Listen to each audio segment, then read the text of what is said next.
तो आज मैं दिखाना चाहता हूं कि गौशाला जो बनाई गई हैं हमारे भिंड ज़िले की, बहुत सारी गौशालाएं बनाई गई हैं और गौशालाओं में एक ये भी गौशाला है जो कि आज अधूरी पड़ी हुई है। इसका पूर्ण रूप से निर्माण नहीं हो पाया है, तो पता नहीं चल रहा कि कहीं ना कहीं ये सरकार की ढिलाई या मान लो किसी अधिकारी की ढिलाई, किसी इंजीनियर की ढिलाई, इन लोगों की वजह से गौशाला आज अधूरी पड़ी हुई है और इसमें एक भी गाय नहीं है। गाय जो है बाहर जो घूम रही हैं फील्ड में, वो मारी मारी घूम रही हैं और उनके लिए कोई स्थान नहीं है। और गौशाला जब मध्य प्रदेश सरकार ने इसका निर्माण कराया तो उस पर आज तक किसी ने ध्यान नहीं दिया कि गौशाला चालू हुई है या नहीं हुई है।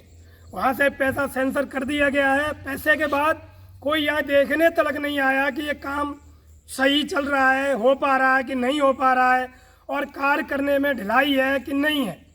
यहाँ जो भी आए अधिकारी और जो भी हैं यहाँ पे इंजीनियर वगैरह सब घूसखोर थे, जो भी आए घूस ली और चले गए।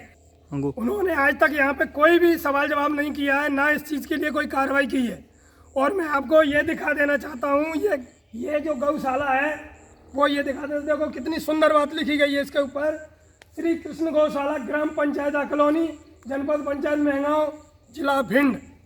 ये अकलोनी गांव की जिला भिंड में महगांव जिसका ब्लॉक लगता है, ये वहाँ गौशाला है। और यहाँ गौशाला की देख रेख कर रहे हैं, उनके लिए मैं उनसे बात कराता हूँ। तो ये गौशाला बने हुए कितना टाइम हो गया? लगभग हो गया 3 साल। 3 साल से इसका काम चल रहा है और 2 साल से तो ये बंद ही पड़ी है। 2 साल से ये बंद पड़ी है? हाँ, 2 साल से बंद पड़ी है। तो कोई अधिकारी यहाँ तक नहीं आया कि चालू हुई कि नहीं? अधिकारी जब ये बन रही थी तब जरूर आए थे लेन देन वाले अधिकारी। अगले उनने ये नहीं देखा कि इस बिल्डिंग में संदल नहीं चढ़े हैं, इस बिल्डिंग के काम अधूरे पूरे सब पड़े हैं। जाने पैसा ले लिया है उन लोगों ने भी, के जाने पास हो गई है कि नहीं हो गई है, हमको तो पता नहीं। अगले इतना जरूर है कि भारत सरकार में वे लोग पैसे को देते हैं, वे लोग पैसे को खा जाते हैं, इसी जनता को कुछ लाभ नहीं मिल पा रहा है। नहीं, अपनी आंख से देख लो आके। बाकी दुर्दशा है सरकार में, कुल मिला के इस पे संदल चढ़ाएगा नहीं चढ़ाएगा? नहीं, संदल नहीं चढ़े हैं इस पे। हाँ, इतनी बड़ी बिल्डिंग पे संदल नहीं चढ़े हैं। नहीं, अपने आप आंखें से देख लो, फोड़ के देख लो। बिल्कुल बिल्कुल नहीं, आपका कहना ठीक है। ये फर्श मतलब इसका कुछ निर्माण किया गया है, ऐसे ही डला हुआ है जी, ऐसा ही डला है। तो भाई मैं आपको दिखा देना चाहूँ, ये भी फर्श ऐसे ही पड़ा हुआ है, इस पर कोई ध्यान नहीं है। और बहुत सारी समस्या है। एक समस्या हो तो देखो इसकी गौशाला की नीम की ये जड़ है, जो ये सारी जड़ें खुली हुई पड़ी हुई हैं। अब ये कितने दिन चल पाएगी, मेरी ये समझ में नहीं आ रहा कितने दिन चलेगी ये देखो ये सीमेंट है कि क्या है, इसमें रेख लगा हुआ है, कौन कहेगा ये सीमेंट है? इसमें जरा सी भी मजबूती नहीं है। तो गौशाला अगर बनाई गई है तो गौशाला तरीके से बनाई जाती, इंजीनियर इसको चेक करने आते तो समझ में आता कि ये कार्य सही हो पा रहा है। तो आप गौशाला की देखभाल कर रहे हैं, अंदर की तरफ दिखाइए कि गौशाला में क्या है, गाय है कि नहीं है। तो ये देख सकते हैं आप, खाली पड़ा हुआ है पूरा, इसमें कोई गाय नहीं है। जो भी 1-2 गाय है वो इनकी पर्सनली है, इन्होंने इसमें रख रखी है। मैं ये जानना चाहता हूँ, ये गौशाला जो बनाई गई है उसमें गौशाला बनाने के बाद गाय क्यों नहीं है? गाय तो इसलिए नहीं है कि हमारी भारत सरकार निगाह देगी या इन लोगों पे एक्शन लेगी तो ये गौशाला चालू होंगी। नहीं, उन लोगों ने तो बनाया और खाया और पड़ा है जैसा का तैसा ही आपको नजर आ रहा है। देखने ये लगभग कितनी गायों के लिए व्यवस्था की गई थी यार? ये हमको बताया था कि 100 गाय के लिए ये शुरू किया जा रहा है और लड़ौरी बन गई है। और देखो इसके एक भी खूंटा नहीं गड़े हैं, ना मवेशी के लिए भूसा है, ना मवेशी की कोई व्यवस्था है और ना मवेशी की कोई रोकथाम है।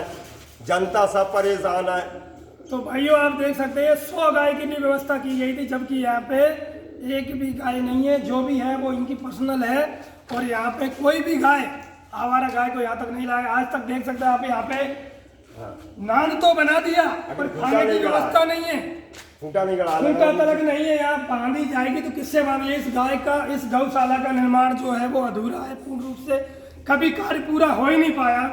उधर देख सकते हैं आप, बछड़ा रूम है, बछड़ा रूम भी अधूरा पड़ा हुआ है, कोई भी कार्य ढंग से तरीके से आज तक नहीं किया गया। आइए भाइयों, आइए भाई, मैं आपको दिखाता हूँ ये स्टाफ रूम और दिखाता हूँ यहाँ पे स्टाफ क्यों नहीं। आया पीछे घूम।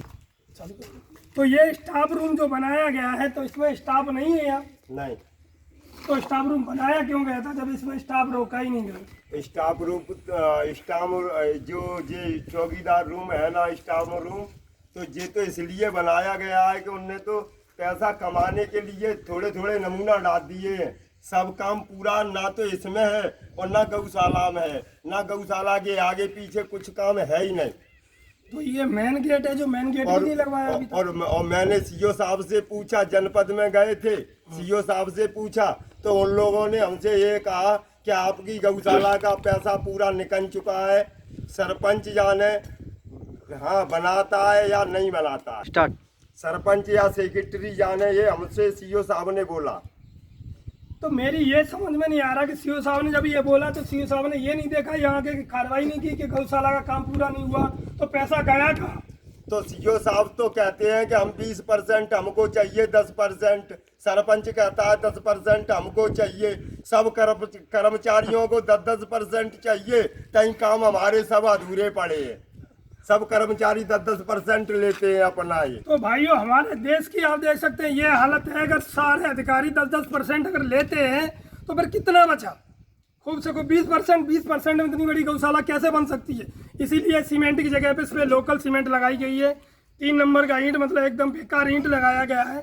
ये कुल मिला के गौशाला सही पूर्ण रूप से तरीके से बनाई नहीं गई है। कोई इंजीनियर नहीं आया, इंजीनियर आए भी तो 10% उन्होंने भी ले लिया। मेरा मध्य प्रदेश सरकार से या भिंड डीएम साहब से और बाकी जनपद में बैठे हुए जनपद सीओ से सभी से मेरा निवेदन है कि इस कार्य को जल्द से जल्द पूर्ण किया जाए और इस कार्य पर थोड़ा ध्यान दिया जाए। इस तरीके से लापरवाही नहीं करना चाहिए। ये लापरवाही कहीं ना कहीं हमारे भाइयों के लिए, हमारे किसानों के लिए घातक है, क्योंकि किसान दिन में काम करता है, रात को सो नहीं पाता। अगर सोता है तो गाय इस क्षेत्र में इतनी है कि पूरा खेत खत्म कर देंगी अगर 1 घंटे में ही। तो भाई अपने परिवार का भरण पोषण कैसे करेगा किसान। तो मेरा आपसे निवेदन है, सरकार से निवेदन है कि गौशाला पर जल्द से जल्द ध्यान दिया जाए और गायों की व्यवस्था की जाए। जय हिंद, जय भारत।